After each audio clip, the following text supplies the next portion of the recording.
baru mateng semua, masih fresh. Ada keju, ada prunes yang di belakang 8 jam, terus engkak putih.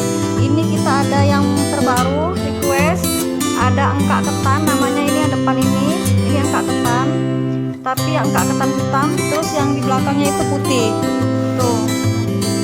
Terus lebihnya kayak biasa maksuba, kojo, lain-lain masih banyak, masih di oven juga. Semuanya udah pesanan, tinggal ambil, paling sisa sedikit ya.